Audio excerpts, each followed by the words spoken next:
Hey.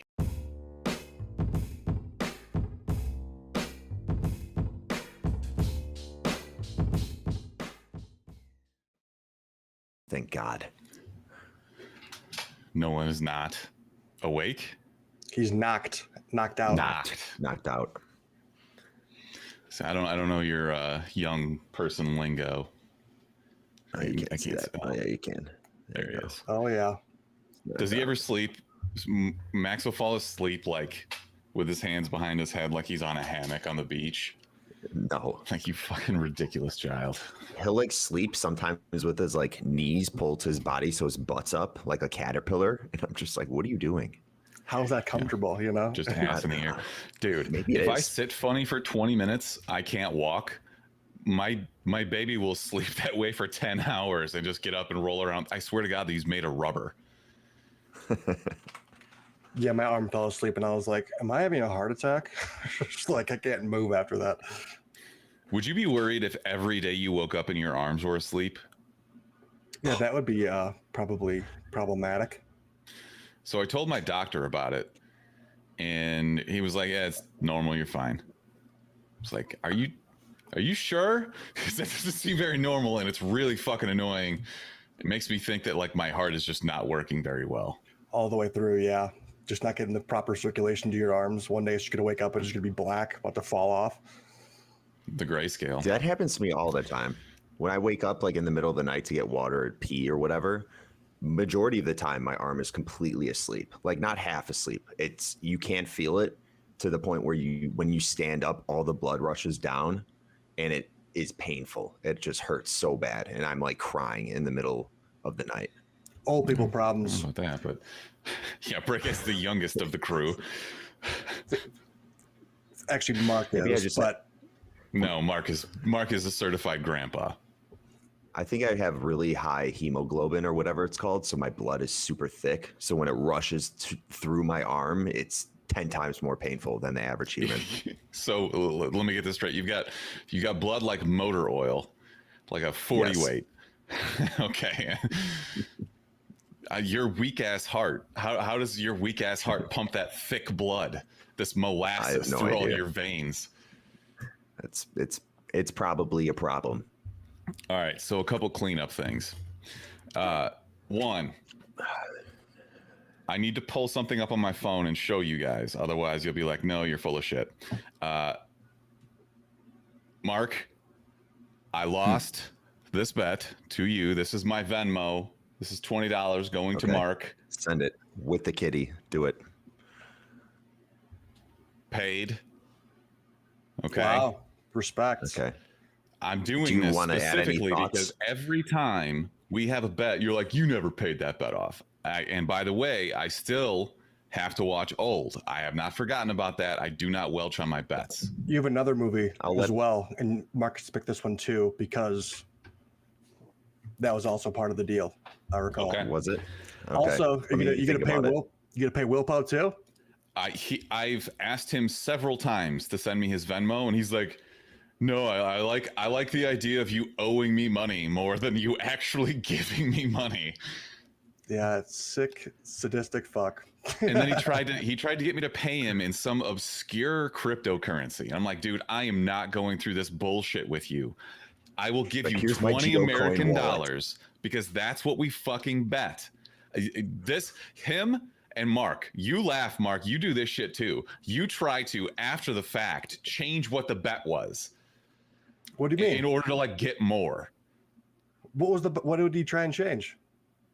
We said $20. He's like, no, you have to open an account at this place and buy $20 worth of this crypto. Like, no, I'm not fucking doing that. That's not what the bet was. We bet $20. I'm unfortunately with Smithers on this one. It's 20 US American dollars. Once you get to $20, you can make your own crypto deposits. Yeah. Not my fucking problem. All right. That's like, yeah, I bet you $20, but I want you to pay me in $20 worth of bacon. So I have to go to the grocery store and buy bacon and give it to you. I'm not fucking doing that. Hey, Mark, I think I said 20 Dogecoin. I don't know if I said dollars. You want 20 Dogecoin? All right, I'll give you 20 Bitcoin. Dogecoin. That's like what? $1.50? Yeah, it was, Oh yeah, it is. botch, Never mind. botch, super botch. I thought Doge was like $3. Never mind. Anyway. So the second part of that, Mark, because you started to ask me if there's anything else I'd like to add to that, which led me down the rabbit hole of you having this player one syndrome, where you think that if it didn't happen and involve you, it never happened. You tried to tell me that I've literally never won a bet on a fight, which is the most outlandish claim I think you You're like possibly over could have 6 come. right now. How, based on what? Historical You're records. over 6. Yep. Okay, that's funny Archives. because Bet Rivers tracks all of the bets that you make. And what I've been trying to do is get it into a format in Excel where I could actually like do a percentage, but they don't have that. Bet Rivers is fucking trash, by the way. Have either of you moved? Brick, I know you can't use Bet Rivers. Yeah, we can. Mark, have We you have moved Rivers out your here. account? I moved it to DraftKings, and I was confused yesterday because I was in Indiana, and for some reason, I'm still able to place bets. This is how shook you are, Smithers, though. The fact that you're like, I'm going to make an Excel spreadsheet of all the times that I won a fight match so I can prove to Mark that he's wrong. Just why? Who cares? Obviously, you've probably won a bet on a Who fight. cares?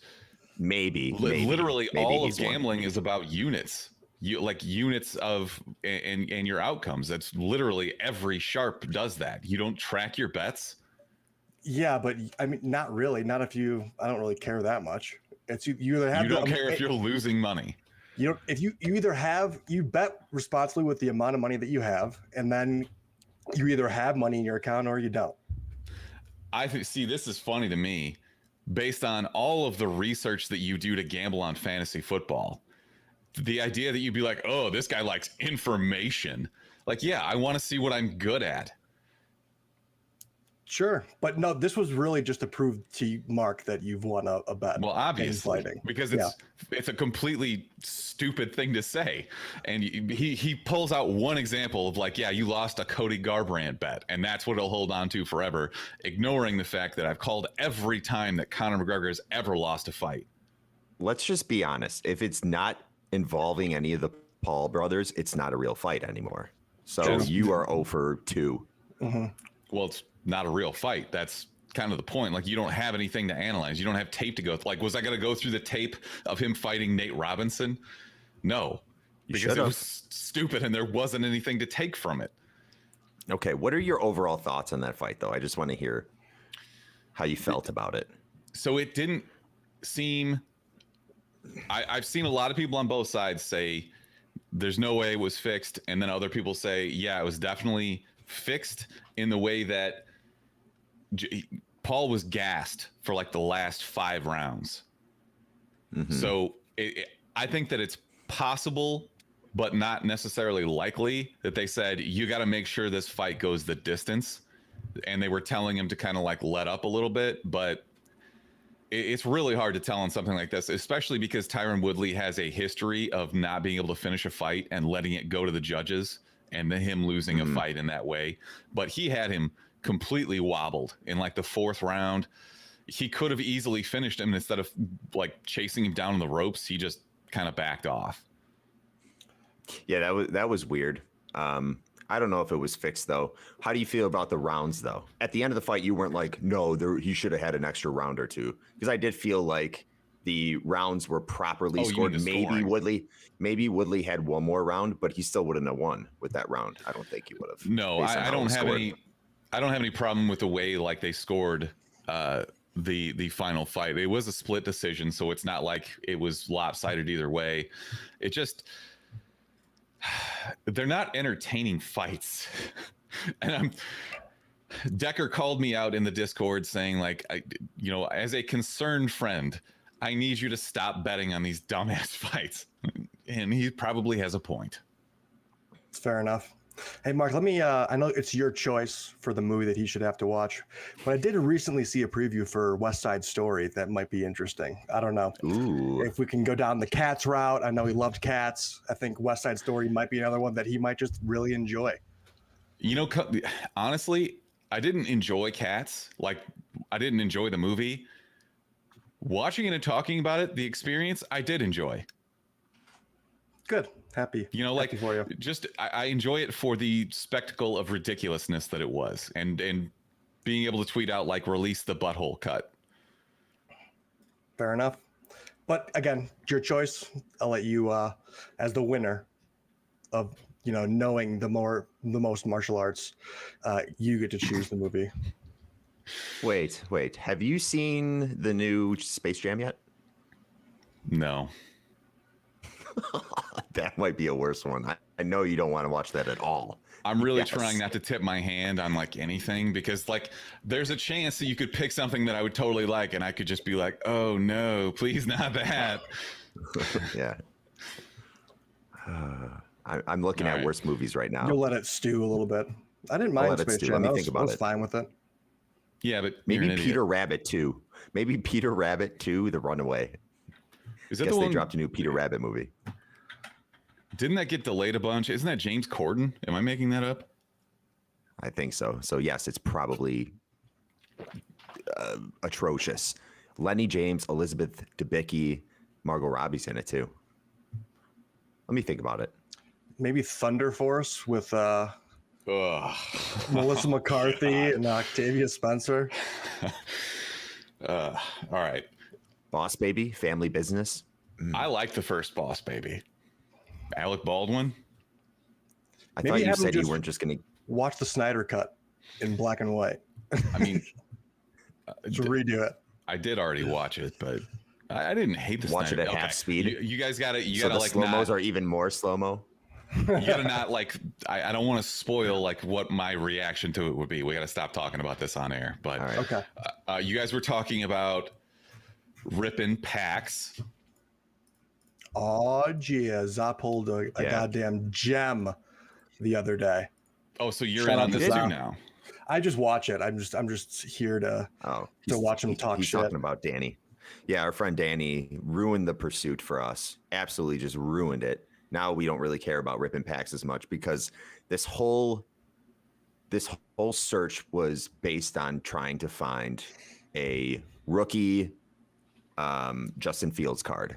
And our buddy Danny yesterday, we always go in, we have a Discord for fantasy football and a specific channel for ripping packs for trading cards, for sports cards. And we were all in there on the voice channel on video, and we're watching him. He's just, every time he just puts down a card, it's super slow. And I'm like, dude, just get to it. That's a base card. Just put it down.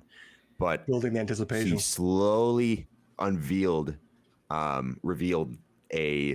I thought it was a Bengals card at first, and then we saw it was the back of the Justin Fields card. It had the Bears logo, and we all just started screaming because we knew it was a rookie card. It was like thicker.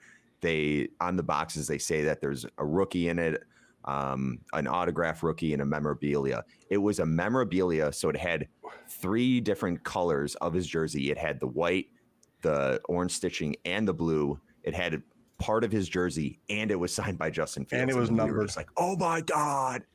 And then it hit us like, oh, fucking Danny has this card. God damn it. So I got a few questions.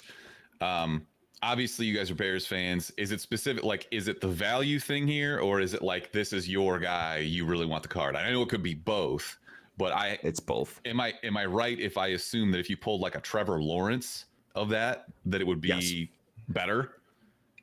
It's maybe. This is one of the more sought after cards, though. Yes, you're right. Trevor Lawrence is huge, obviously rookie quarterback. Mac Jones is huge, but it's Mac Jones, Trevor Lawrence, and Justin Fields. That's what you're looking for bigger for market, a rookie. Bigger market too. Yeah. So there's more people interested in those cards, like Justin Fields rookie card. I think it was like selling for $650. But if like Trey Lance or Zach Wilson or something like that would be. Could be. It really just depends on how many were made of that specific card, if it's signed, if it has like the actual jersey, or depending on where like the jersey cut is. There's a lot of different factors that go into it. Like this is the part of it that's interesting to me. I'm sorry, Mark, go ahead. Yeah. No, this is a great. So usually you're going to get a rookie signed, which is awesome. This was like the one card in the whole box where it's the memorabilia with the signature, and it just happened to be Justin Fields. But I'm happy Danny has it, actually, now thinking about it, because I would have flipped that shit in the next couple of days immediately, because it's selling for about $700-800. Danny, I bet I can offer him $3,000 for that card. He wouldn't sell it, which is great. I mean, he loves the card that much where he's not going to sell it.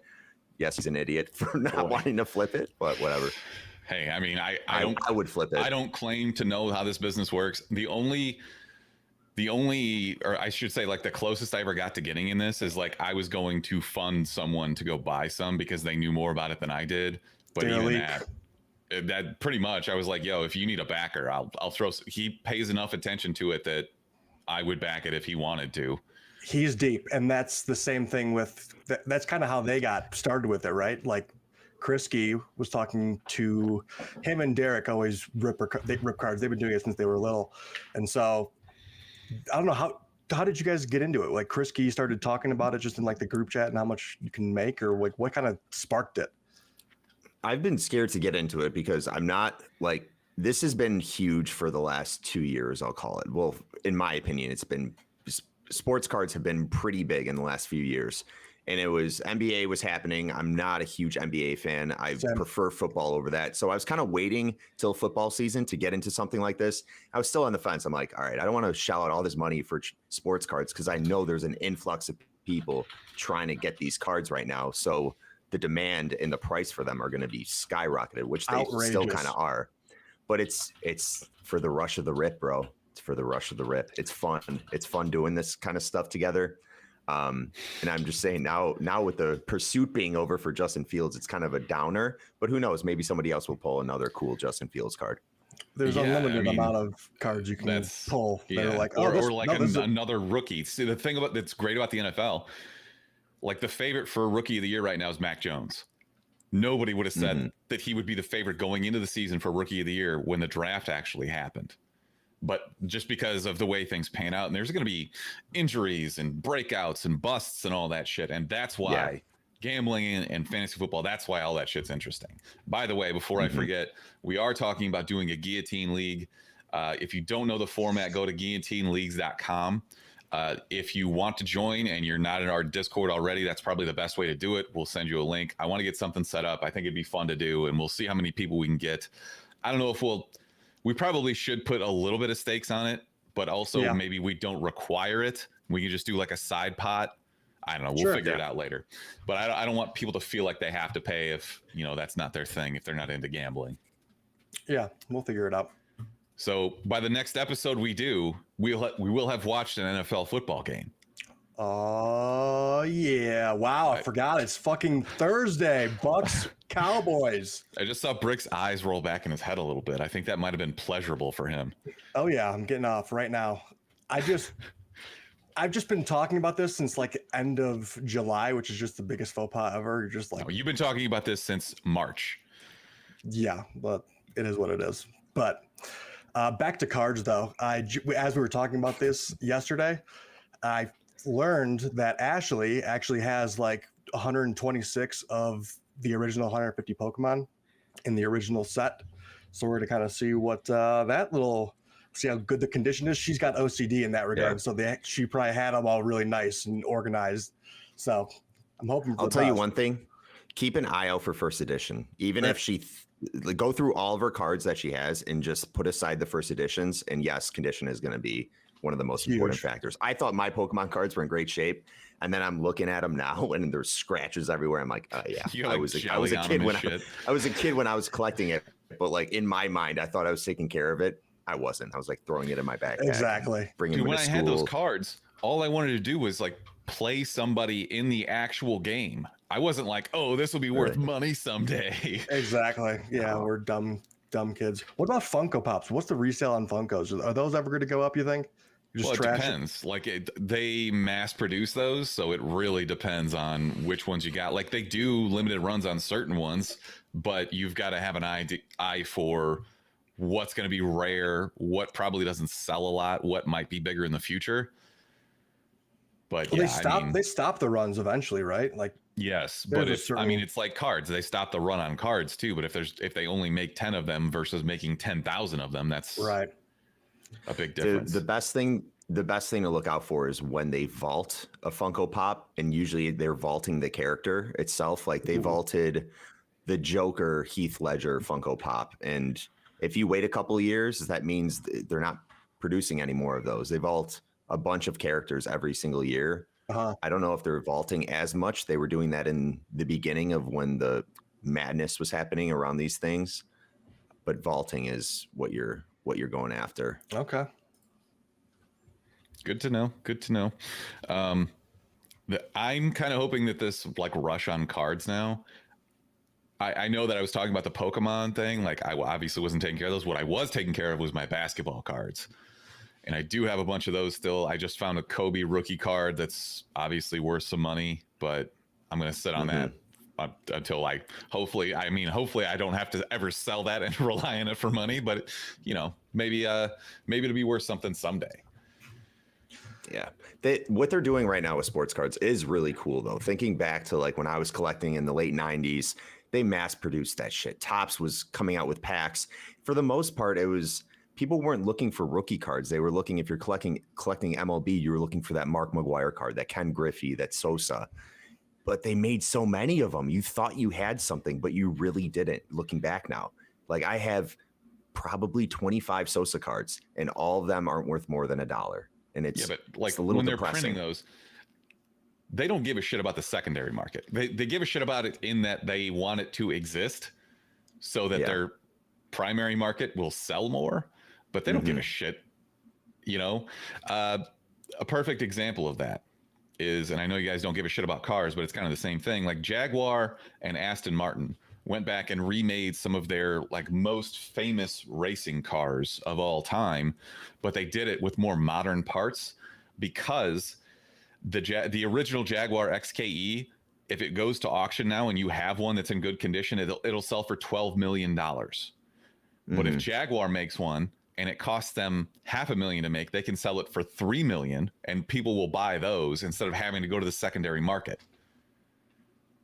That makes sense. That makes sense. So it increases your sales, undercuts them, etc. So that's they don't give a shit. Last thing about sports card that I'll mention that I do like about what they're doing now, they make it really easy to make you realize what you have. They put like if it's a more rare card, they'll put if it's out of 25, if it's out of 150, so you know what's not a base card. It's hard to know like back then what cards you had, because if it's a rookie, it's a rookie. Some cards are valuable because of the holographic or the refractor, whatever you want to call it. But now with sports cards, you know that you have a memorabilia. You know that it's one of the lower prints because put the print right there. Like I have a card that's out of 5, so naturally that's going to sell more than that same card that's out of 25. And I like that they're doing that because once you open it, you kind of know because they'll have the out of number on there if it's a rare card. They might as well just put it on it like, hey, dipshit, don't bend this. Yeah. Number's probably easier. Yeah. News to us. All right, gentlemen, I sent you some trailers this week. I don't know what we're supposed to think about Moonfall. This is a Roland Emmerich movie. He does a lot of catastrophe movies. He did Independence Day, Day After Tomorrow. Remember when we went through that cycle of like the day after tomorrow and 2012 and yeah.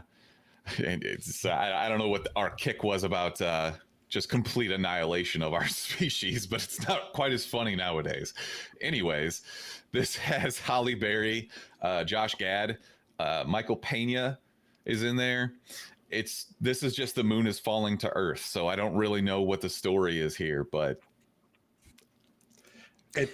I liked what they had. Anytime you see a planet kind of colliding into another planet, that always just seems like they like have some good CGI from what I saw in the trailer itself. But imagine if like it was the billionaire Jeff Bezos's fault that they're like going into space and all of a sudden the moon's falling and like, oh shit, I just fucked this whole planet up. That would actually be more interesting. Did you see that? What's his face? Richard Branson. They're now like disallowing him from doing space flight again. Really? I don't know. What? He did there was some kind of precaution or something that wasn't taken, and now they're trying to ground his Virgin Galactic. Oh God. These fucking morons. Anyways, Mark, what'd you think of this? I thought the effects looked pretty cool in this, and I went in and researched a little bit about it. This is supposedly, according to Wikipedia, I went on the Wikipedia page, it has the largest budget for an independent film ever. $140 million was the budget for this, which I thought was pretty insane. So I think scoff at. Yeah. I think the effects will possibly make this movie, and you have a decent cast. You have Halle Berry in this, which is we haven't seen her. That's not what it used to be. Seen her in a while. Yeah, it's been like 20. I feel like Catwoman honestly almost killed her career. Yeah, well, she was in John Wick. She did okay. They didn't really need her in John Wick 3 the second one. Yeah. Oh, was she second or third? I think that was the second one. That was a third one, I'm pretty sure. Was it? Was it? Yeah. Oh, you're right, because the second one's when he goes to Italy or Rome. Mm-hmm. Italy. Yeah. Okay. So I haven't seen Michael Pena in a while either. Like he was in the last Ant-Man, I guess. He's done a lot of space movies now that I think about it. He was in The Martian. I feel like he does a lot of these. Was it The Martian? It doesn't matter anyways. It was The Martian. It was The Martian. Did you say when this is releasing? No, and that's February the next 4th. point. Sorry. Yeah. February 4th of 22. So I'm watching this and I'm like waiting for them to tell me when it's coming. I'm like, fuck, they're talking about 2022 already. My brain is still in like 2019. Yeah, we've been kind of blinked and it's 2021 already. Almost over, actually. Yeah, getting old. Okay. Let's talk about the power of the dog, and then maybe we can get back to movies.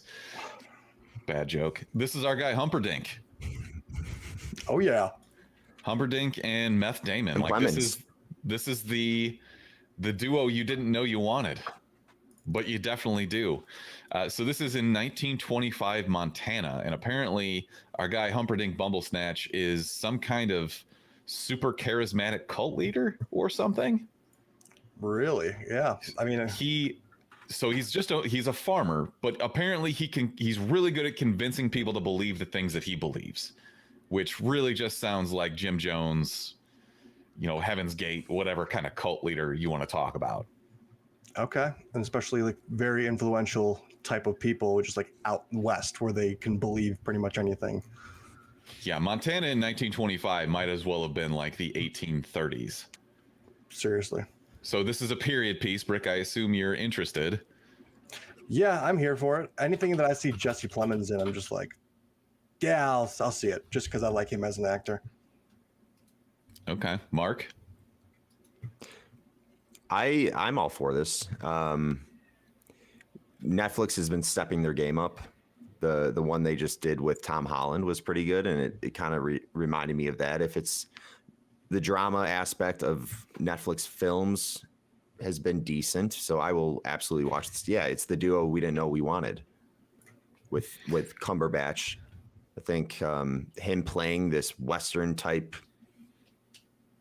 character is going to be interesting. And it's also interesting that Paul Dano was supposed to be in this movie, and I guess they had scheduling conflicts with Batman, so he couldn't do it.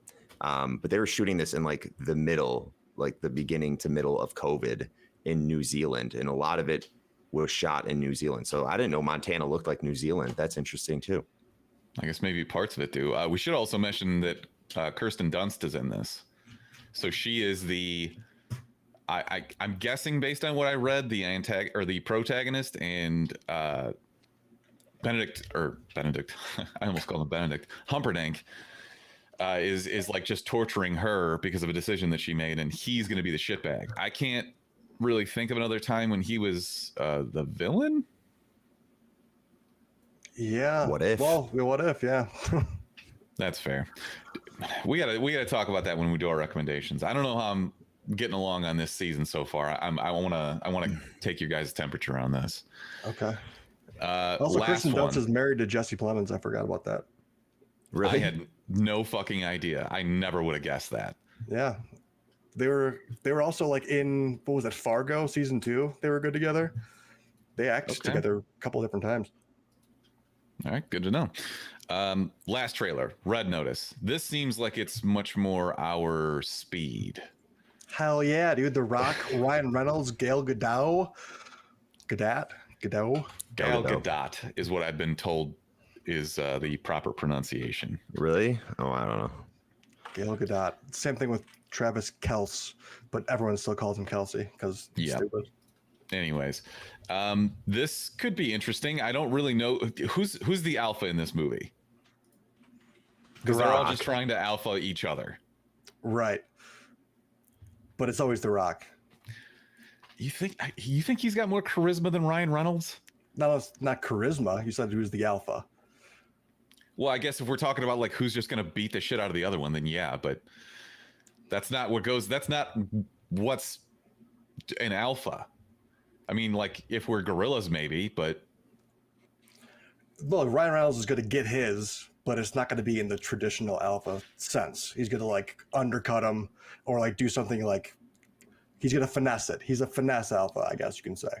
Okay, and so obviously Gal Gadot is like the one who's going to be. She's the actual alpha between all three of them, because it seems like it's The Rock and Ryan Reynolds teaming up to take down Gal. Okay, let's Gal Gadot. She's not Gail the Snail. So this is a heist movie with The Rock, Ryan Reynolds, and Gal. What's not to like? I thought this was a sequel to Six Underground. Just adding The Rock. You know what? It's Netflix. Maybe they'll do it. Maybe in like a post-credit scene, they'll just tie the whole universe together. It could be. I not didn't hate that movie. I would probably go back and watch that again, honestly. But I mean, I know it wasn't great at the time. Good action. I would have said that Gal was going to be the alpha until she gets ready to start a fight and she lets her hair down. Ooh. And I was really confused by that, because that's the opposite of the thing that I think you want to do when you're about to get into a fist fight. What would you know? You don't even know. You don't know anything about fighting. You know what? That's I know that if I was going to bet on a fight between Gal Gadot and The Rock, that I would probably bet on The Rock. That's where you're wrong. Okay. She clearly wins in this fight. Maybe we'll never know. This is coming November 12th. November 12th, we'll know. Okay. We need to sit down and have a talk about differentiating reality and fantasy, but sure.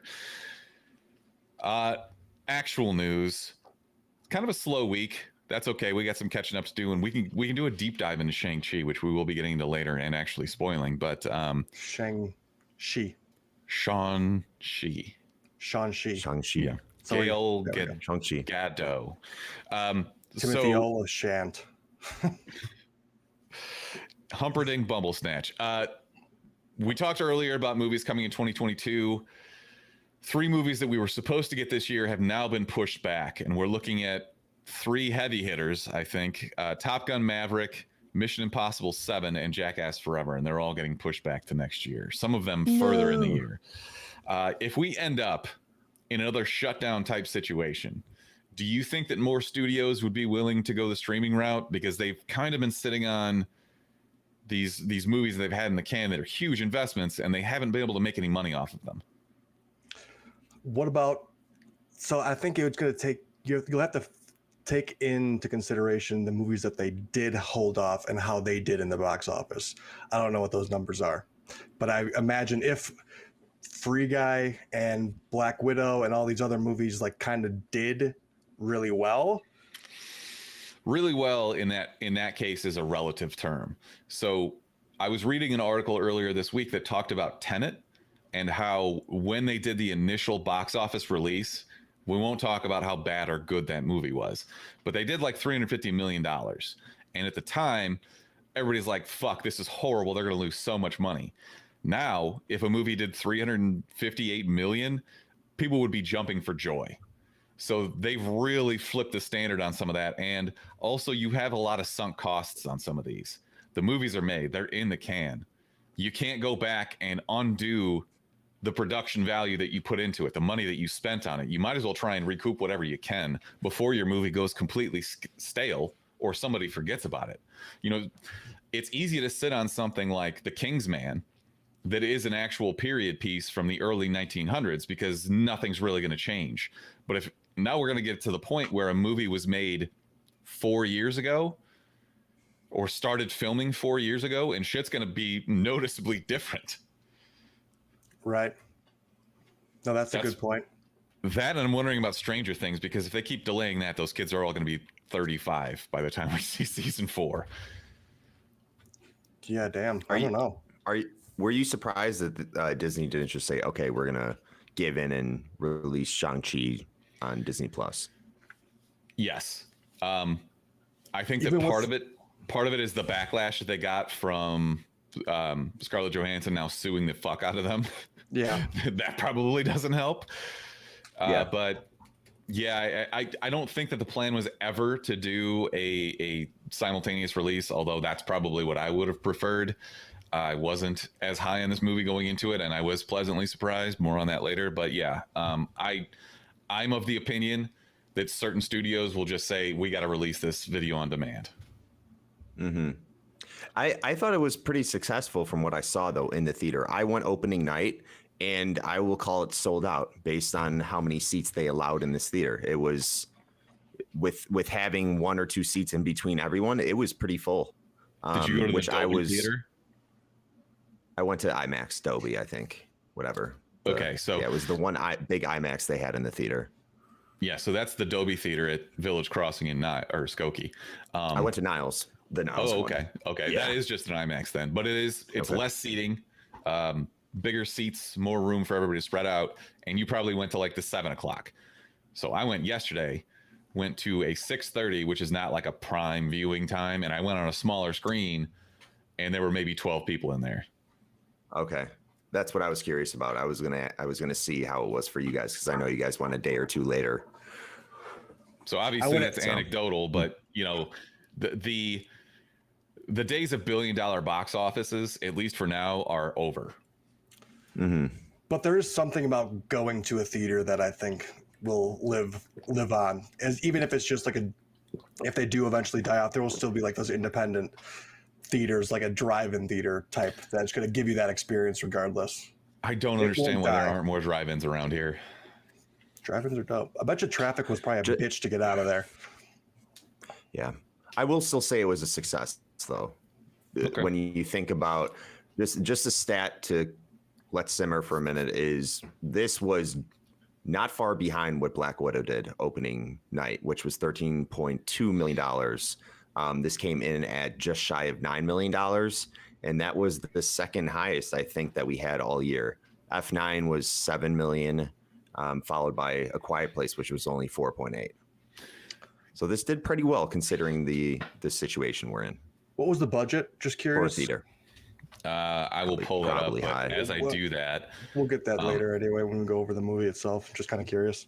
Yeah, but the other thing you have to consider here is that these are releasing, even though like it's in the same year, things are getting bad again in terms of COVID, and that's going to impact, you know, versus when Black Widow released or whatever, you know.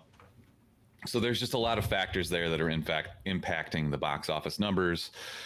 And with that, this has been Finance Fun with Smithers. I was trying to figure out a good segue to get into our worthiness draft, for lack of a better name. Hell yeah. Mark, How do we I'm sorry I want to cut do- you off there. No, how do we want to decide the order of the draft? I think that's pretty important. What we should be doing is tracking who got the most votes last week, but we didn't think that far ahead. Oh, fuck. I'm fine going last, so if you guys want to fight over the first pick, God. that's fine. Damn, we didn't do that, and that's important. That is important. We'll get the results at the end here. Okay. Maybe we'll splice it in later. But let's just do you have like a die near you, Smithers? Whoever. Yes, I do. Actually, Do you have a I'm gonna three-sided use the die? bathroom. Be right back. I have. So if I go last, I can just do odds and evens for Well, you. I don't mind going last either. It's just like whoever. You could do odds All and right, evens. let me think about this. We'll do a D6, okay? 1 and 2 is me. 3 and 4 is you. 5 and 6 is Mark. Okay. That's a 1. So I guess I will go last. I'll roll. You are 1 through 3. Mark is 4 through 6. That's a 3. You can pick when you go. Alrighty then. Let's go number 1. Fuck it. All right. So Mark is going second. So you've got first pick. What we're doing here is a draft of fictional characters who we believe would be worthy of wielding Mjölnir. So pure of heart, good all around, not a piece of shit, and not an evil bone in their body. Am I understanding that correctly, Brick? That is, and we've been. I saw this going on as like a trend in TikTok for a little bit, so I thought that was like kind of right up our alley. A Marvel movie. We figured, works with the draft style. Plus, it's draft season, baby. First pick, Mr. Positivity himself. Always brings up everybody around him. You're going to say Ted Lasso. Ted Lasso. That's a good one. Let me pick. All right. Let No, me reveal. Let me reveal my picks. Okay. If you To wanted be to go less first, obvious. if you wanted to go first, you could have gone first. Okay. Brick was thinking about this all week. His reveal moment of his number one They're pick. not That's gonna why he believe chose who I'm number gonna one. pick, even though I talk You about this show every week. fucking ruined it, Smithers. Ted Lasso, the absolute man. You can't even bring me down because I'm talking about Ted Lasso. He's Good pick. he's got such positive vibes. You can't even bring me down, Smithers. Let's Okay, go. fair enough. Ted freaking Lasso. All right, Mark, while you were gone, we selected, you have the second pick. I'm gonna move this one up. It's actually number 4. Now that I'm thinking about it, Charlie Brown. Give it to my man Charlie Brown. Just all around great guy. He gets shit on by a lot of his friends, but that doesn't change a thing. He is a great friend to everyone and anyone. He doesn't listen to Yeah, adults at all. He just goes, wah, wah, wah, wah. He's not even paying attention at all. That's rude. No, he's always, what do you mean? He's always paying attention in class. His hand's always on his head, and he's like, wow, he's really He's daydreaming. engaging with the class. No, fuck off. Charlie Brown. All right. I was sure that this pick wouldn't be there for me, but I'm going to take Mr. Rogers. Okay. That's a I good think one. that's just obvious. He is one of the most wholesome people of all time, and he was always there for whomever. And I mean, there are those fake stories out there about him being like a Green Beret or like a military sniper that are not true. I believe he was in the military, but as an older gentleman than the two of you, I remember Mr. Rogers from my childhood, and there's nothing you can say to bring him down. Yeah, Mr. Rogers is pure of heart. I agree. Minus the murders. Yes, all those murders. I kind of struggled with where I was going to go on my second one here because I had a similar pick, but I don't want to take it. So I think I'm going to switch it up a little bit, and I'm going to go with Kermit the Frog. Okay. He's another one who is always kind and cares about those around him. And I don't think he ever plays the bad guy. He might be confused sometimes, and that's the plot of some of the Muppets movies, but I think that he's pure of heart and worthy of wielding Mjölnir. So There's Mark, Kermit the give me your Frog. second pick.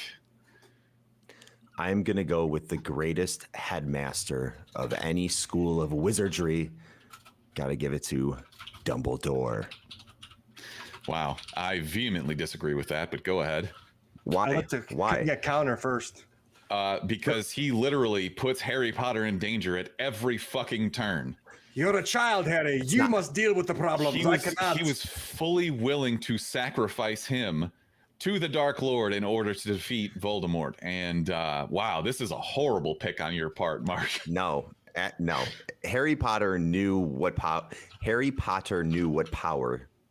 he was beholding, and he needed to do something about it. Who else was going to take down Voldemort?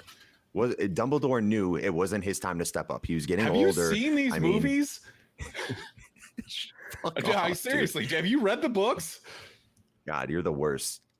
One of the most wholehearted characters of any franchise is Dumbledore, and I can't believe you disagree with that. Fuck off. I think maybe there's just a portion of the story that went over your head, or you're forgetting. Yeah, dude, I haven't seen the Harry Potter movies. I haven't seen the Harry Potter movies in like 8 years, but who cares? I know he's a good dude. I know he's a good dude. Fair enough. Okay. All right. Brick, your next one. Captain Planet. It's a good one. That man just is the definition of pure of heart. Save the environment, save everybody around us. Captain Planet. He's definitely worthy. All right. Next one. Buddy the Elf. Doesn't have a mean bone in his body, always thinking about everybody else, always trying to make everyone have fun and have a good time. Buddy the Elf, what's your favorite color? Let's go. It's a pretty good one. Mark, this is your third pick. I'm going to go with Goku. Goku was on my list. Good call. That's an actual good pick. No, that one actually makes sense. Although you could make an argument that his constant need to find the most powerful being in the universe to fight just for fun. His ass. It does kind of bring bad people to the planet and threaten the existence of humanity quite a bit. Constantly. You can argue that he fucking put his son in danger when he fought in the Cell Saga series, and that ultimately it led to his son having to retire because he knew he was just going to get his ass beat because his dad would always want to put him in harm's way. Whatever, dude. Goku's great.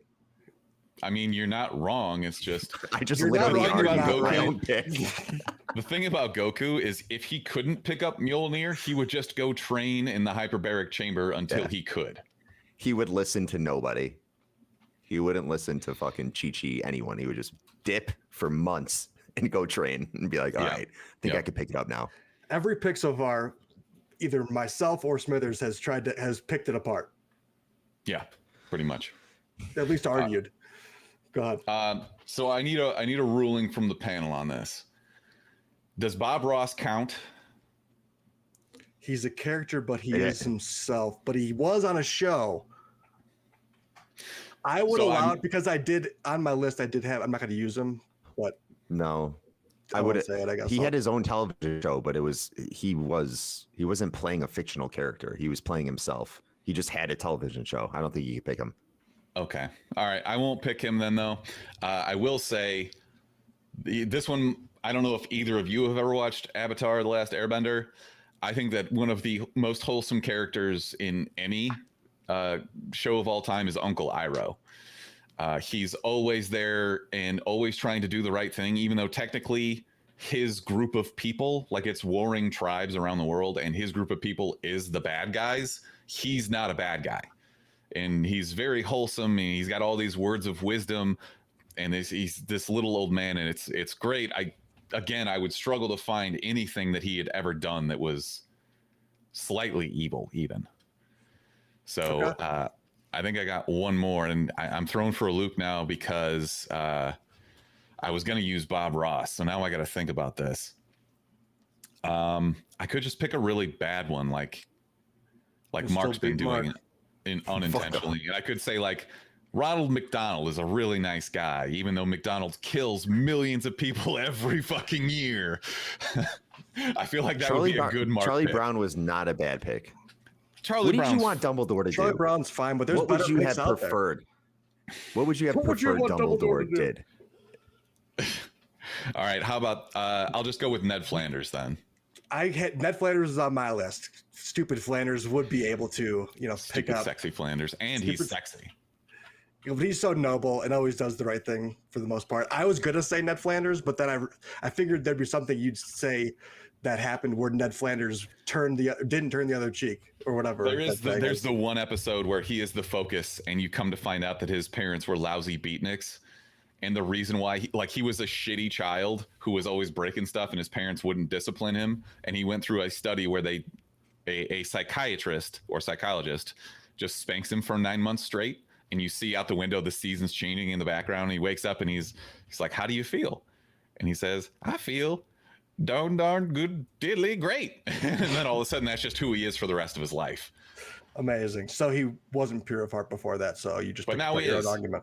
Okay, that's fair enough. You can gain worthiness. That's true, because that's what Captain America does. Another good pick, Smithers. Wow. Can't pull apart any of your argument. Mark, go ahead. Appreciate you. All right. Fuck bees. I'm going to say Winnie the Pooh. Okay. That's an actual good one. I would have a really hard time picking that apart, except... Yeah. No, I'm just kidding. I'm just kidding. He's literally eating all the honey, and that is preventing the bees from getting the honey to pollinate and fucking reproduce. And then bees that die in the world will cause world extinction. Kind of a fat, greedy fuck. You're right. Wow, way to pick apart your own argument. He literally just has thumbs, though. He's kind of cute. Like, does he even have thumbs, or are they just like stub hands? I think they're stub hands with the thumb, the opposable thumb. It's a stub thumb. Yeah. Well, I don't know, stub. man. Okay. Technically, Winnie the Pooh was based off of the 7 deadly sins. So sloth, gluttony, yeah. For Pooh himself, at what point was lust for Winnie the Pooh? That's a good point. I don't know. We got Tigger was lazy. Eeyore always was pitiful. He was mad at himself. Greed was Piglet. Okay. Kanga was lust. Kanga.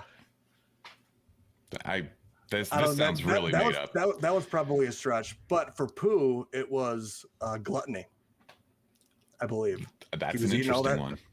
Yeah, he was eating all that honey. Just kept overdoing it. I love honey, so my man's in the right place. All right, Brick, your last one.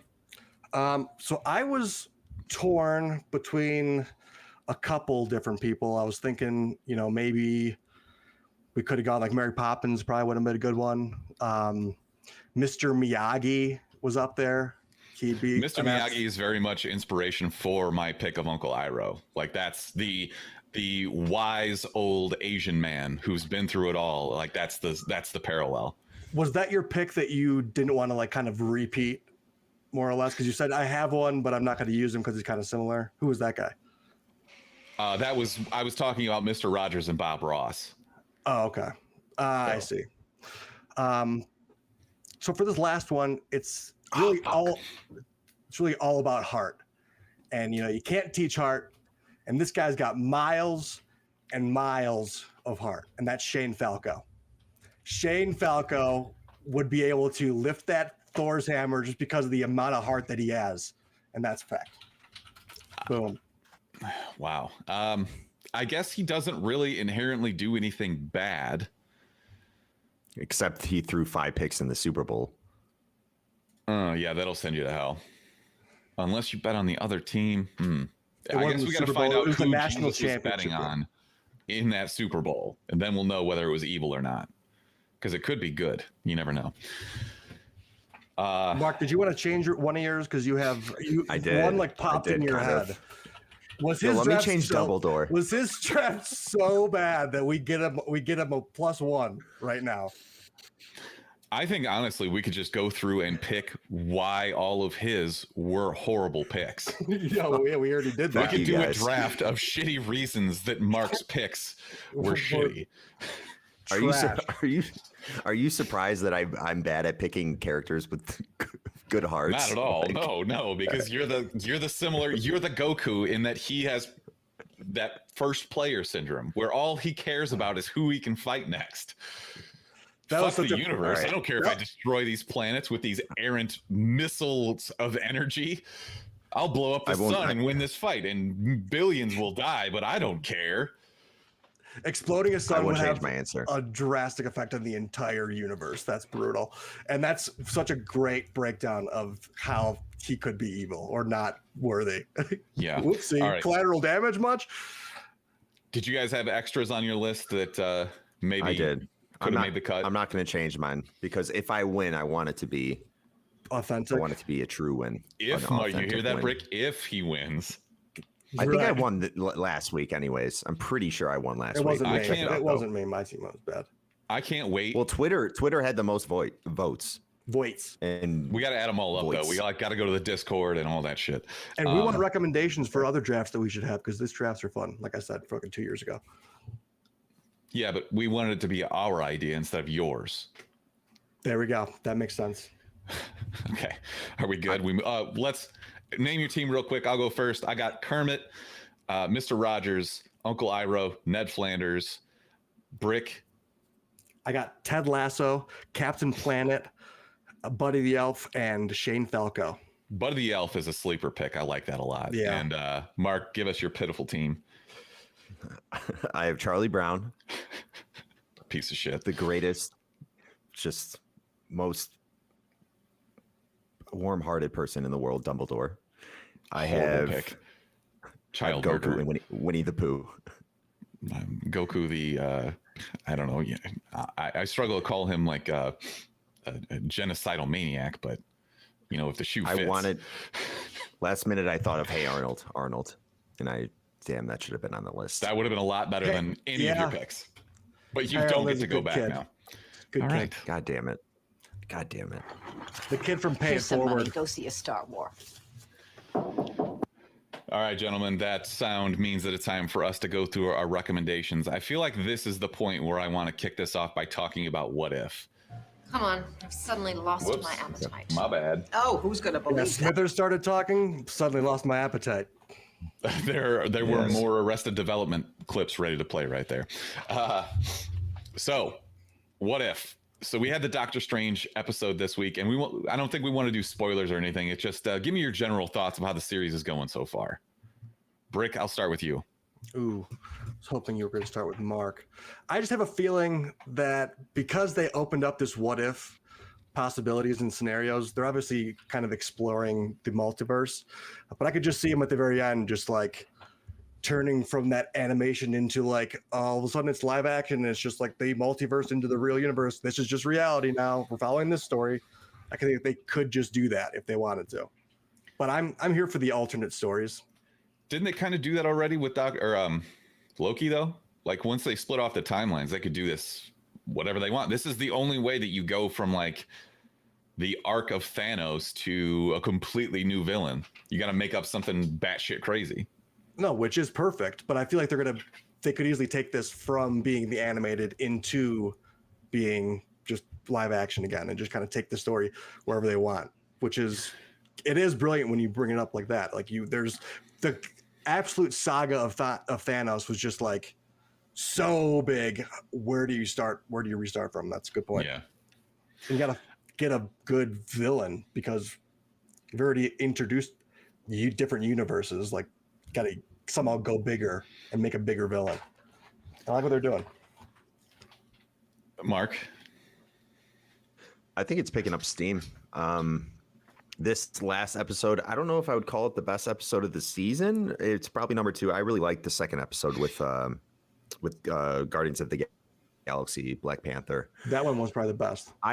I want to hear your thoughts on the impact this has to the Marvel Universe, because I don't know if I fully followed that, because people were freaking out online, and I got done watching it. I'm like, okay, does that mean are people assuming that this alternate Strange is going to have an effect like in the live action shit we're going to get? Is that why everyone was freaking out? Everything's timed with Marvel, as in there's a reason that the Doctor Strange episode aired a week, like 2 days prior to this Shang-Chi movie. Shang-Chi. Shang-Chi, I can't say it, Trader. I have to. Shang is just the Chicago accent in us. I want to say Shang every time. Yeah. We will just be Shang. calling him Shang-Chi. Yeah. It's We're all the Chicago Shang-Chi, thing. It's not. In terms of what this is going to do to the universe, so my biggest complaint about all these Disney Plus shows was originally they're not going to have any impact, and I stuck by that until we got to Loki, and then we started seeing the reverberations and all that, and obviously I got to take it back. I was wrong. So in terms of this actually impacting it, no, I think these are one-off stories. That does not mean that they wouldn't eventually pick one up and run with it if they decided that people liked it enough. Honestly, I think most of these have been pretty mediocre, and it's for the reason that either I know the story or it's the same story with just like a very slight twist, and it's too similar to the stories that I already know. That's my biggest complaint. The Doctor Strange one was pretty good. I think my favorite was honestly episode 3, and that was mostly just because they were murdering so many people, and I was like, "Fuck yeah, let's go." But it's fine. I don't love it as much as everybody else does, I guess. I'm just waiting for Zombies, which I think is episode 7. Is gonna be awesome. Based on How what I read. many episodes are in it? 8? 8. Okay. And what I forgot is that the Hawkeye series is actually coming soon. And I know everybody's like, "Oh, Hawkeye, who gives a shit?" But if it is based on the Matt Fraction run, Mark, I don't know if you've read that or not, but it is one of my favorite runs of all time. It takes a very boring character and gives him a very cool story. So hopefully that's what it is. And if that's the case, I'm very excited for it. And I know they have Kate Bishop in there, who is a young Hawkeye, played by Haley Steinfeld. And I'm excited to see her as well, because she's a big part of that Matt Fraction run. If it's part of the Marvel universe, you just gotta tune in. If Yeah. it's a weekly show, there's not that many out there that are like weekly shows that you're like, "Oh, I can't wait for this." But if it's Marvel, you're checking it out. Yes. Yeah, there's no getting around Doesn't that. matter if All it's right. Hawkeye or anything. It's gonna be Pretty seen. much. You know that they're going to, like, I don't have any connection to the Shang-Chi character. I've read a few of the comics, but they made this movie that blew my fucking mind. Anyways, let's do our recommendations. Quickly, I will just say Army of Darkness is now available on HBO Max as of September 1st. It's the third in the Evil Dead series, in which Bruce Campbell gets weirder and weirder in every movie, and it gets less horror and more funny and campy. And Army of Darkness is the culmination of that. It's an all-time favorite of mine, and if you haven't seen it yet, go check that out on HBO Max. You Who's guys want to next? know who won last week Sure. for our draft? Probably you, because you seem pretty smug about it. Let me just sum this. No, I actually don't know. I'm summing him right now. If I broke it out, I almost spit my water out. I actually won. I broke it out into Insta, Discord, Insta, Twitter, and Discord. Smithers, you had 2 on Insta, you had 3 on Twitter. You had 15% of 15 votes, I'm pretty sure. Just give us the Discord. who won. Discord, you had 3. You had 8 in total. Smithers, Brick, you had 8. So you guys tied. I had 10. All right, fair enough. I don't know what that means. It's just you won. We'll figure it out. Mark- But we rolled dice instead. Yeah, Mark needed a win. After that draft he just had, he needed a win. Woof. Yeah, no kidding. I just won the Jake Paul fight. That's true. I've been winning all day. Ugh. That was a week ago. Mark, I lost 2 of my bets. recommendation. Fuck. I don't have one. Sorry, guys. Great. I haven't Brick, really been doing recommendation. anything. Mark is feeling it this episode. C. I'm gonna recommend C. Oh. It's the Jason Momoa show on Apple TV. I started watching it. I was gonna check it out a while ago, and then I was like, "Oh, one season came out in 2019. Are they done with it? Was it a one and done series? You know?" But then I found out that they're making the second season's releasing, or is maybe out already.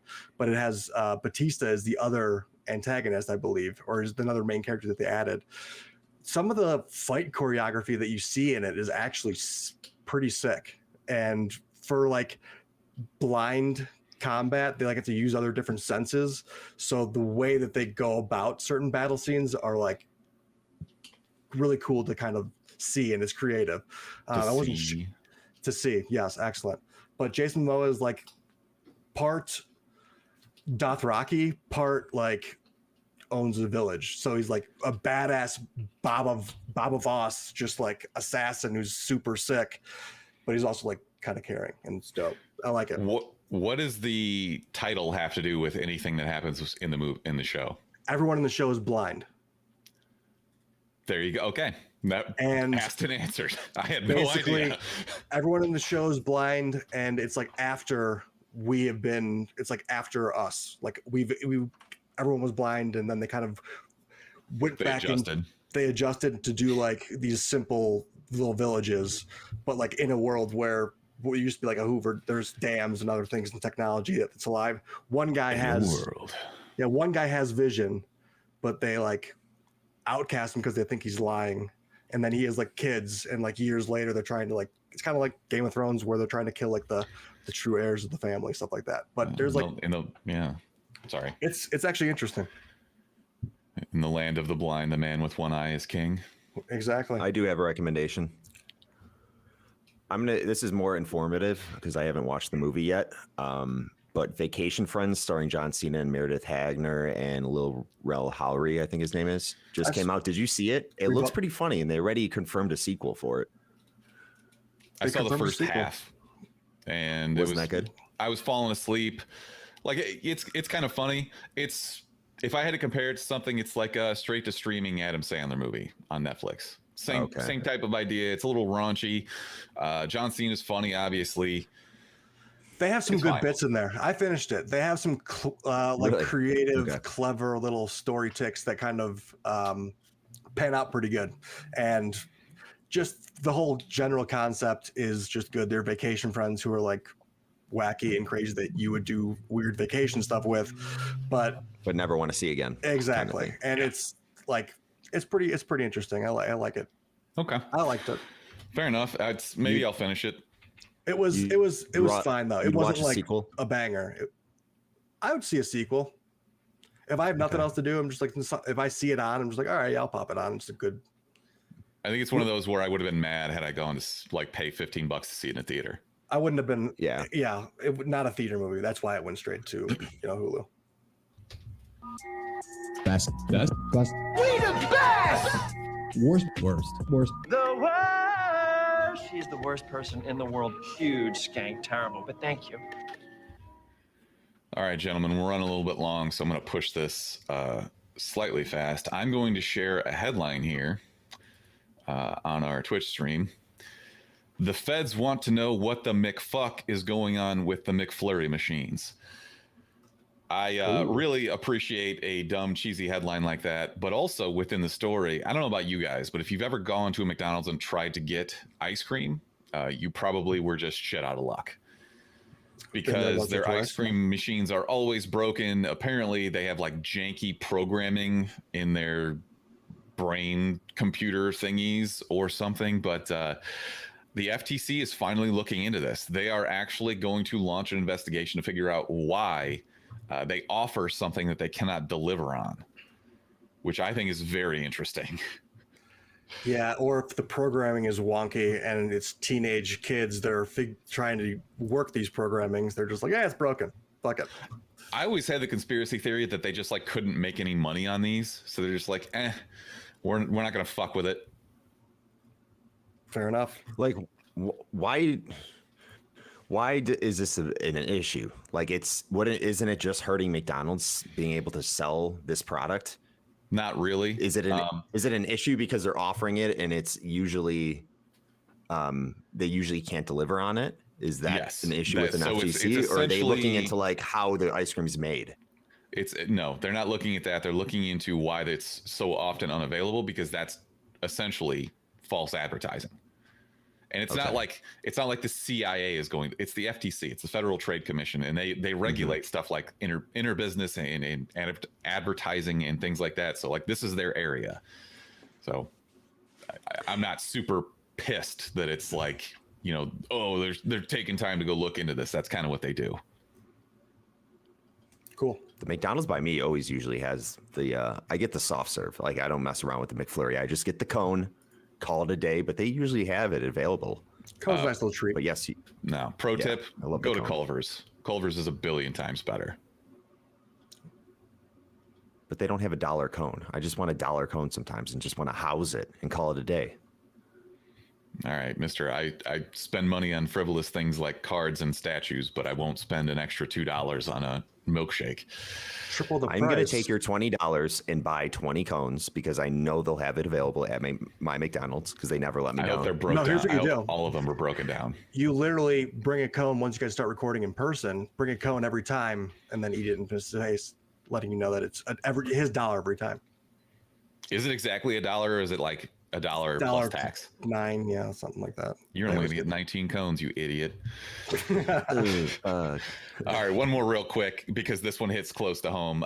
This lovely lady right here is from the south side of Chicago, and she was trying to go to Hawaii on her vacation, and she had a fake vaccine card and spelled Moderna wrong.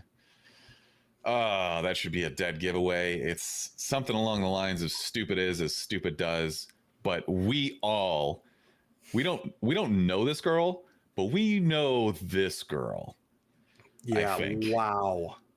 Look at, so she got picked up in O'Hare, I want to say, or maybe, I guess if she's Southside, she's probably going Midway, but she's already wearing her bathing suit underneath her clothes. She's like, I'm fucking scot-free. I'm gonna get on this airplane. I'm going to fucking Hawaii, and you're not gonna stop me.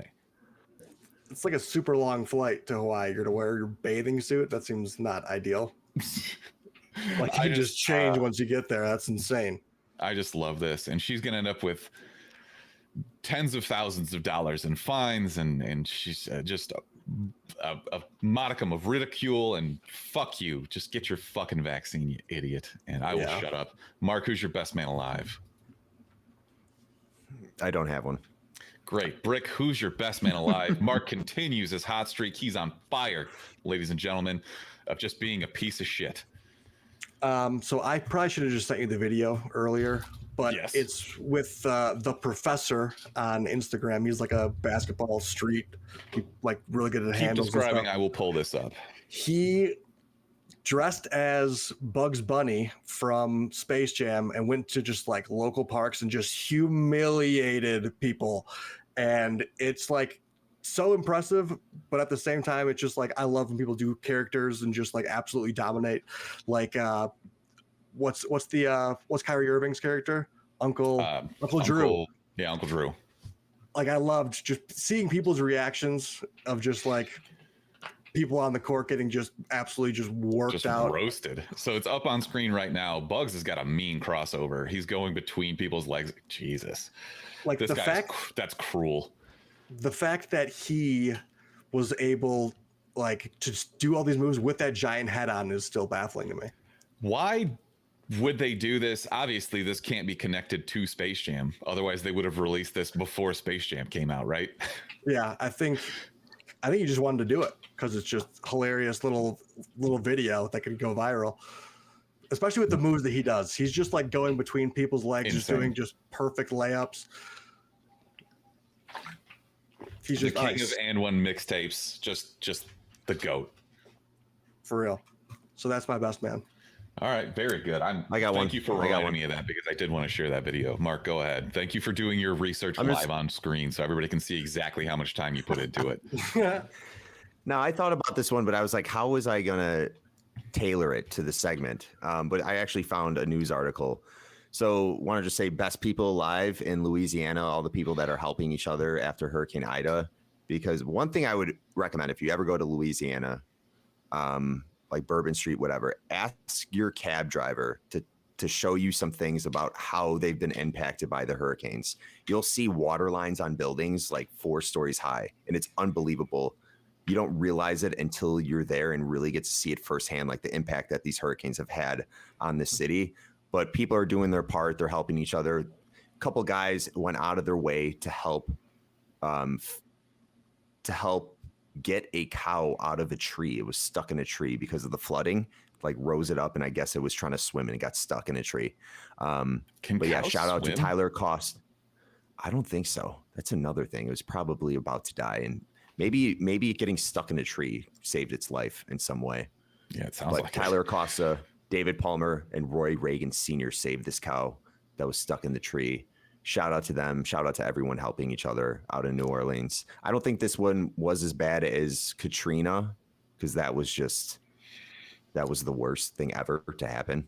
I believe that in terms of strength of the storm, that this was more powerful, but obviously some things had to be rebuilt and rethought after Katrina. Yeah.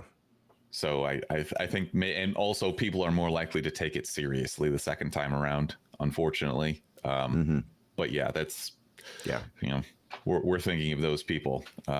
Way to bring it down, Mark. Damn. Sorry, guys.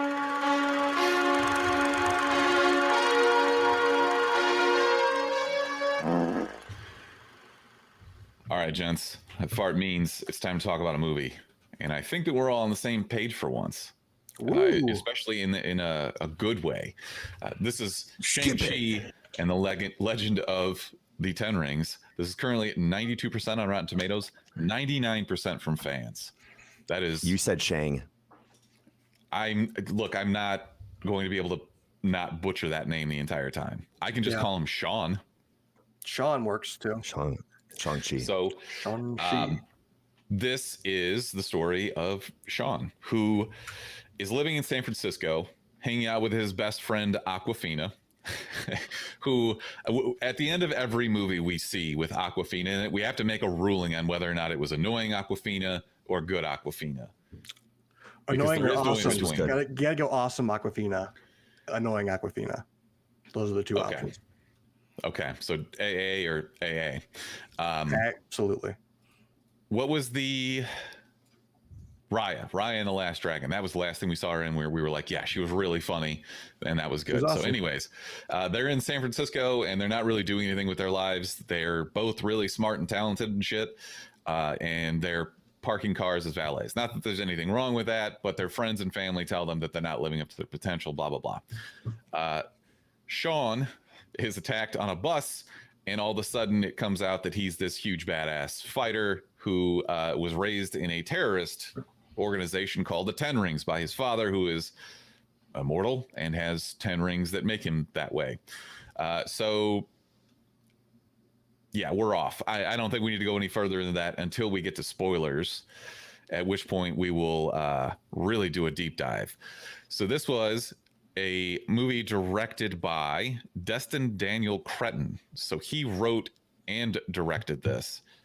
And I don't know much about him. We have Simu Liu, who is our main character here. Tony Leung plays his father, who is kind of the bad guy. Benedict Wong shows up, Michelle Yeoh. And yeah, that's where we're at. So Brick, why don't you give me your high level thoughts on this, and then we'll do a deep dive after. First thing that comes to mind are I guess two things. First is the fight choreography is awesome in this whole movie, and they have cool and unique weaponry that like gives you kind of a unique perspective on a new Marvel hero. I like the 10 rings as like you know they're bad, but like I like how they kind of played on the father's, I guess, like role in the movie, and they kind of unveil how good and evil he can be. I think they played the fence good enough, even though it was a little predictable, good enough to make that character kind of pop. Awesome Awkwafina. And then the score itself, the soundtrack was awesome. We talked right after the movie ended. We're like, yeah, the movie was awesome. We need to look up the soundtrack to that immediately because they got some bangers on there. Okay. I kind of agree with you about the villain in that he has nuance and you can kind of feel where he's coming from. Like he turns his evil ways around until something really terrible happens to him, and then he just goes back and defaults into his old ways. And I think that's interesting storytelling and added some depth there. To this, to the story especially, and just like the character development of like why Sean is the way he is and how he can do that amazing bus scene. That bus scene was probably one of the best bus scenes I've seen in a long time. That poor girl had her dissertation chopped in half. Yeah, I actually like laughed at that. It's just, it was really good hand-to-hand close combat. And at some points they were moving so quickly that I thought it was shaky cam, and then I kind of like zoomed my focus out and I realized that they were just moving super fast. The camera work is really steady here, which is a testament to the actual choreography that goes into it. I thought they did a stellar job. Some of the best I've seen in a long time. Couldn't agree more. There is at the ending scene, the thing that most people will complain about. It's same powers. This guy's gold, this guy's purple, just like at the end of Black Panther. And you've got the same thing, it's just going back and forth, and it's the mirror image of each other. But I think they diverted far enough away from that it wasn't offensive to my tastes. So Mark, give me your high level thoughts. I might have to go after this. Nolan's up. But high level thoughts would be great action. Yes, the fight choreography was on point. Fighting was great. Reminded me a lot of like the classic Jackie Chan stuff that we got, like Drunken Master, Rumble in the Bronx. Love those movies, and this reminded me to a T of those. Oh, they need to bring Jackie Chan into the MCU. They should. That'd be glorious. That was the first thing that kind of came to my mind was like the good fight choreography from like Jackie Chan movies, like where it's like clean and just they utilize it really well, like especially the close combat like situations that they got themselves in, like on a scaffolding system on the side of a building, and like in a bus, which is super close quarters, and like there's just utilize like the hand-to-hand combat really well in this movie. I feel. Yeah, special effects were amazing too. Yes, in my opinion. At the end, they had this Avatar-esque type world. Really cool how they, made these creatures. I don't read the Shang-Chi comics, so I wouldn't know what they are pulling from in this mythical world. Maybe these are creatures we've seen before in the comics, but regardless, I thought they did a really good job with the effects. I did enjoy the soundtrack. Brick score was good as well.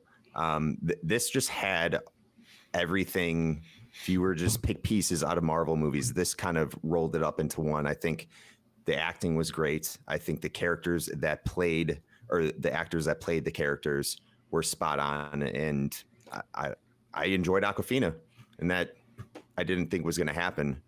Usually I think of her as just kind of over the top, annoying at times. And I did really enjoy her character and the levity she brought to this movie. There are two characters that I want to talk about that kind of inspired potential draft questions. So first of all, the second in command, like the first, like the trainer guy who was in like the blue ninja suit with like the white eyes, that guy was a really cool, like number one henchman. You know what I'm saying? He was like kind of a badass, like the white mask. Okay. I really liked that character in there, like his number one assassin guy. So question there was, do a draft of villain, like number one henchman kind of deal, like the number one in command, not like the main boss. I almost said one out loud. I don't want to give these away. I know, but that's one question. The other thing that I loved was Ben Kingsley's character in this movie. He's just like the crazy, wacky old guy role, and he fucking plays that perfectly. So the other question that I was thinking could be a draft would be draft of old crazy people from like shows, from characters from shows. It's kind of like I don't say it. Don't say it. Don't say it. I won't give it anyway. Yeah, okay. Don't throw away your draft picks like that. All right. But both are pretty good, I feel. The good options that we can go from. What did you guys think of Ben Kingsley's character? And the other guy. Decent comic relief, although it was kind of like, what is he doing here? Like, what is this adding to anything? I didn't hate it. I just didn't really get it. I liked it. I thought he was great levity, and then you just think of his character as a whole, and like some of the things when he's explaining stuff, they do a good job, like kind of telling the story of him real quickly, but in a comical way. I liked his presence. His dynamic with Morris was good. Yeah, it was unexpected too. They do a very good job in this, by the way, of creating things that can be merchandised and sold as fluffy toys that are cute. So it's peak Disney. Right. Oh, absolutely. Mark, you were, I think, going to ask, did Ben Kingsley show up in anything before? Yeah, I didn't get that. Iron Man 3. He's the faux villain. Oh, okay. He's not the real threat, but he's the one that they hire, who is an actor who's supposed to be the Mandarin. Gotcha. I just didn't put it together. Okay, I see that. Everyone was laughing, and I'm just like, ha ha ha ha, like looking at it. I'm like, okay. I don't know why. All right. Everyone thinks this is great, but. Okay. Before you get into that one, the other thing that I wanted to bring up was another actual possible question, I suppose. That little bird, like that bulldog style, like bird or something like Morris. That. That's like, I feel like they kind of went into a couple different directions where they went like a bunch of Pokemon. It felt like Pokemon world that they were in. There's a Vulpix when you first go in there, and like a Ninetales. Exactly. I was like, yeah. And then like water dragons, I feel like that little, I guess, creature that was with them with like the furry wings, that seems like one of those Pokemon that would like evolve from like a Magikarp to like a Gyarados, and it's like a badass Omni Dragon where it can do any elemental based on its like wings or something. It just seemed like those were that kind of likable character though. I wasn't sure if they kept like this. They could have expanded universes into Pokemon, DBZ with the way they were doing all like the dragons and like the Dragon Ball basically at the very end there, or Godzilla with these fucking mega monster battles. They could have. They were just like so much going on in this last scene, and like they just opened up this whole like door of like it's crazy. They did, though, kind of fall to that DC trope of you get to the end and all the villains are just kind of the same thing in gray and dark, and I didn't care much for that. I will make a rule. My Aquafina ruling is that it was good Aquafina, but it was bad writing for her, because they get to the end of this movie and all of a sudden she just perfected this thing that she had zero practice with. That's really this Deus Ex Machina that comes in at the end and doesn't make any fucking sense. It just feels like they wanted to give her something to do. I didn't like that. Other than that, I will say I reiterate everything you guys are talking about. The hand-to-hand is incredible. I liked the Razor Fist guy, who's just kind of stupid but also kind of cool. This fucking blade hand Drader. Yeah. So I think with that, we can just rate it before we get into spoilers. I will say absolutely see this. See it in theaters. Yes. Mark? See it. Yeah. I mean, this is going to be up there, I think, for best movies of the year in terms of our enjoyment. That's how I feel about it, at least. I know this is a very different movie than Pig was, but I'll have to wrestle with whether it can unseat Pig. Yeah. So, all right. Anything else before we get into spoilers? Nothing here. I may have to drop because Nolan, I thought, was going to go back to sleep. He's not, though. If you got to go, you got to go. Whatever. Yeah. Yep. Ciao. All right. In that case, I'm going to change this so I can put a spoiler warning up top there, and I will get rid of Mark since he's leaving. Dope. Later, guys. See you, dude. Brick, talk to me about a spoiler type stuff from this. What did you like? What didn't you like that now we can talk about that won't ruin the plot? I did like that the sister was just running an underground fighting pit. What I was going to ask you guys was, did we notice anybody in the fighting pit that's going to be joining like the actual Marvel universe in a way? Like, they had like fights in the sides where they love to throw in, little nuggets. So I didn't notice anything that stood out to me. That doesn't mean there wasn't anything there. Right. The guy that Wong is fighting in the ring is a Hulk villain and we saw him in the Edward Norton Hulk. That's Abomination. Yeah. So that was a cool reference, and I like that at the end of that, Wong was just like, we've been practicing this. Well, you're still doing it wrong. I thought that was pretty good. That they're like friends now. Yeah, I liked Wong's character. He's a great character. In a lot of ways, he's a better character than Doctor Strange, even in the comics. Right. So happy they're introduced. He's like kind of getting his own gang per se. I got to go on my soapbox here and talk about that Aquafina thing that I referenced before. She picks up a bow and arrow and she's just immediately great at it. And it's not even like a nice bow and arrow. It's just just recurve bow. It was probably nice. It was made in a village where they perfect that in defenses. I'm sure it had pretty good equipment.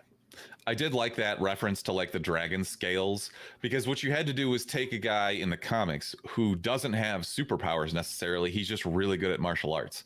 So now you got to give him something that can protect him so he can fight bigger threats like the 10 rings, and he can absorb some of that damage that would normally just kill him because he's a regular dude. So I thought that was smart. Yeah, I agree. And Wong asking in the mid-credits scene, like, do you still have the rings? Just kind of makes me think that he's going to take over. And the way that they can put him into like an Avengers level threat is by having him have the rings. He needs to have the rings. Yeah. The rings. Right. They had really cool combat ideas with the rings as well. I felt like you just have a wrist shotgun. And for the time when it was like medieval times or early, civilization where they were just using samurai swords and other things like that from 1200 BC or AC, whatever. It's just like a shotgun from that close, and you can rip through an army so easily. And it just like showed how he was actually a warmonger for decades and years and whatnot, centuries. All I'm saying is that Joe Rogan would be rolling over in his grave if he saw this and he was like, oh, she just picks up a bow and arrow and she just kills this monster from 400 yards. Yeah. It was kind of stupid. They did the same thing with his sister Wenwu, where she it's just really convenient that she can also ride this fucking dragon thing around. And she's also the kid of like those god people, I guess. They didn't really do too much. It was a lot of Mary civilization, sure. Yeah, of course these characters are the best at everything. Which it's fine. It's definitely, obviously I said this is one of my favorite movies of the year. It's not going to throw me that far off the scent. Right. I still really enjoyed this movie. Oh, it was great. It is just kind of predictable at some points, but it doesn't make you any less engaged. You're just like, agreed. Knew that was going to happen. Sick as fuck. It's just Marvel. You know what I mean? Yeah. But that bus scene was amazing. To also have the setting be San Francisco, so like a runaway bus down these actual huge steep hills was a nice. Right. I was like, man, that's good setting for this scenario to happen. Well, you got to find a reason that the bus is not capable of slowing down, and being in San Francisco is perfect because you just have these giant hills. Yeah, like where was Speed set? I want to say L.A. L.A. makes sense, but yeah, San Francisco would be a much better setting because of that. That's what Speed 2 should have been. It's like, oh shit, now we're in San Francisco and we actually can't stop. We're just how do we not run out of hills to go down? Yeah, all right. Actually, San Francisco would be worse because as a bus, for Speed you have to keep 60 miles an hour. So if you like went down the hills, then you're like, fuck, I got to go up a hill. Then you're like fucked on a bus. Maybe that was good. Fucked on a bus. That's fucked on a bus. It's the sequel to Snakes on a Plane, I guess. Fucked on a bus. Let's talk a little bit about the mid-credits scene where Wong shows up. It's very funny setup. They're telling this story to their friends, and obviously nobody can believe what they're talking about until Wong shows up out of nowhere in the middle of a portal and is like, yo, guess what?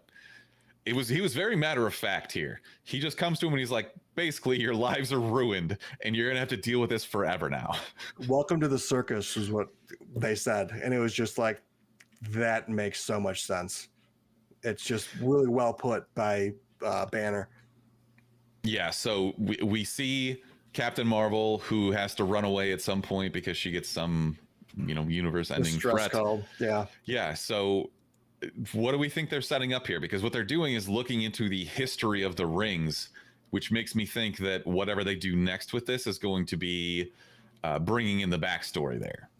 Well, I liked kind of the villain or the concept of the villain that they brought back, which was like it's stealing the souls of all these people. If you let this soul stealer get too big, then you're kind of fucked. I thought they were going to somehow lose at one point just to have a bigger bad available in the Marvel universe to kind of set up a big villain. So they did kill it though, right? They did kill it, I believe. So, but I think that there's something within opening kind of that door, that gateway that happens down the road to allow this bigger bad to kind of come into play. So some of the limited knowledge that I have about Shang-Chi in the background and all that stuff is the rings are like ancient, and they come from like the Makluan people. The Makluan also have a character that is a giant dragon who has been a Shang-Chi villain in Fin Fang Foom. He's just a giant dragon, which obviously they've introduced in this universe when they go to Ta Lo, this hidden city. So obviously they've already shown you that they're willing to go there, and it kind of seems like that's the logical progression. Yeah, if you don't have now he has the 10 rings, but if you don't have like an actual weapons per se, I got a dragon too. That also helps rule conquer cities and stuff. The other thing I saw speculated about is that they could be talking about the Beyonder. That would basically be the way to lead into Secret Wars, which would be the shape-changing aliens that basically come and infiltrate, and you don't know who your villain is. Blah blah blah. Okay. Anyways, Cool. Anything else you want to talk about on this? Oh, you know what? Back to the close combat thing that you were talking about with the side of the building when they're on the scaffolding. Yeah. Very reminiscent of another one of the best hand-to-hand combat scenes in super close quarters like that. Matt Murdock and Daredevil in the hallway scene in season 1 of Daredevil on Netflix. It was very reminiscent of that, like where you're in this super tight confined space and you don't have room to move around and fight each other. But they also threw in the extra layer of you can go up and down because you're on this scaffolding. So it's not just, it's like the first one was 2D in Daredevil and then they go full 3D here. It was great. And they did, I feel like they made the scenery and the scenes very played to his strengths, which now that he has like the 10 rings, he can be a much bigger badass now, and they can expand that combat through like the movie series itself, which you always want to see bigger and better every single Marvel movie. You know, it's hard to keep going with like explosions if you're Iron Man, just more explosions, but they do it creatively. So I like that they have like a new weapon to kind of play with there. I think I also love that they had wind was like the defense, the defensive, like, I guess, strength of, what is it called? Talo? Talo, yeah. They really hit you over the head with it, though, with the whole foot circle thing. Yeah. Like the first time they showed it, I'm like, well, we're going to see that all fucking movie. Right. But the fact that they like had the, like her moves were so technical and the choreography was so good that you like, if you're going to be an air fighting like strength, you got to have badass technical skills and it has to be flawless. And it like was. So I liked that. If for other things like water's dangerous, fire's dangerous, that's like clear, but like wind is like, you are technical god goddess. Okay. I don't really have much. How'd you feel about the levity in this? I liked the levity. I thought Ben Kingsley was awesome to take away, to like help with some of the levity, that it wasn't just all Aquafina. And like, I think they did a good job of like doing a little bit of fish out of water, like explaining yourself, but it like makes sense in the context. But if you hear that, like now you're like, that's actually insane. Mm-hmm. They did that with Ben Kingsley's character, and they did it at the very end when they talk about the, like, oh yeah, the 10 rings. Cause like the week before they were talking about moving cars. Now this time they saved a whole universe, and Aquafina, you know, shot a dragon 400 feet away. And it's just like, it reminded me of like the end of Pineapple Express when they try to explain like what the hell just happened. Like, you died like a bunch, dude. That's like bleeding on the, he's great. I'm really curious to see what they're going to do with Aquafina's character going forward. Cause like Wong openly says, like, you're in this shit now too. Do you think she would just peace out at some point and be like, sorry, I can't fucking do this? No, she's too into it. There will probably be a point where it's like, yeah, there's a big mega bad that she's like, all right, well, maybe you just go with the Avengers and handle that shit. I'll just stay here and be your computer guy. You know what I mean? Mm-hmm. He's the Ned to Spider-Man. Exactly. Okay, could be. Although she apparently is the next Hawkeye. Really? Oh, no. Yeah, because you did the shot. I was like, oh, is that in the comics? No, okay. Anything else you want to say about this before we wrap up? No, I think I'm good on it. Cool. Yeah, great movie, dude. I fucking love this. I was not excited. Came into it, and I can't wait to see what they're gonna do next. Same. Very well done. All right. Anything else we need to plug? Mark's been putting out more YouTube videos. We've been playing D&D again. We got maybe 2 or 3 sessions left of our Descent into Avernus campaign, and we're gonna switch to something else then. Not really sure where we're gonna go with that, but it's been insane.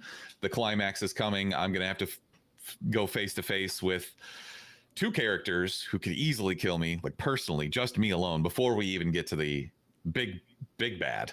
It's going to be crazy. So you can tune into that Tuesday nights around 7:30 p.m. on our Twitch, twitch.tv/the_Chumpcast. How evil are you now? Haven't you been turning slowly over time? So my second head is gone. My horns are gone.